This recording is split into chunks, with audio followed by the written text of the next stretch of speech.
বাংলাদেশের ইতিহাসে এই প্রথম সেনাবাহিনীর এত সংখ্যক অফিসারের বিরুদ্ধে আন্তর্জাতিক অপরাধ ট্রাইব্যুনালে মামলা হয়েছে।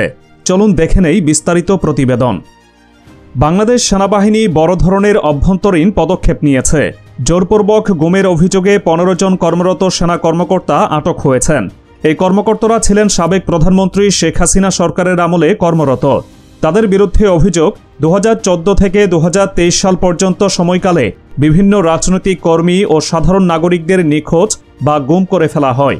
এই পদক্ষেপটি এসেছে মাত্র ৩ দিন পর, যখন আন্তর্জাতিক অপরাধ ট্রাইব্যুনাল ২৫ জন সামরিক কর্মকর্তার বিরুদ্ধে গ্রেফতারি পরোয়ানা জারি করে।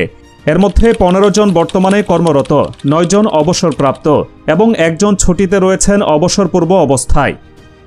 সেনাবাহিনীর adjutant general major general Mohammad Hakimuzzaman এক সংবাদ সম্মেলনে বলেন, এই অফিসারদের পরিবার থেকে আলাদা করে হাই সিকিউরিটি ডিটেনশনে রাখা হয়েছে।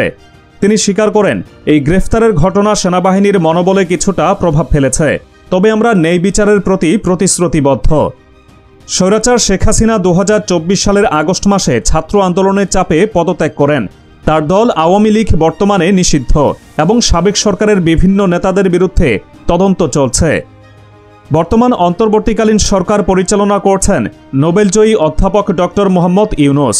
তার নেতৃত্বেই গঠিত হয়েছে একটি স্বাধীন তদন্ত কমিশন, যেটি এখন পর্যন্ত প্রায় ১৭০০ গুমের অভিযোগ পেয়েছে।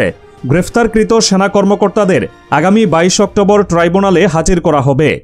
এটি বাংলাদেশের ইতিহাসে একটি নজিরবিহীন ঘটনা, যেখানে প্রথমবারের মতো এত সংখ্যক সেনা কর্মকর্তার বিরুদ্ধে বিচারিক প্রক্রিয়া শুরু হচ্ছে।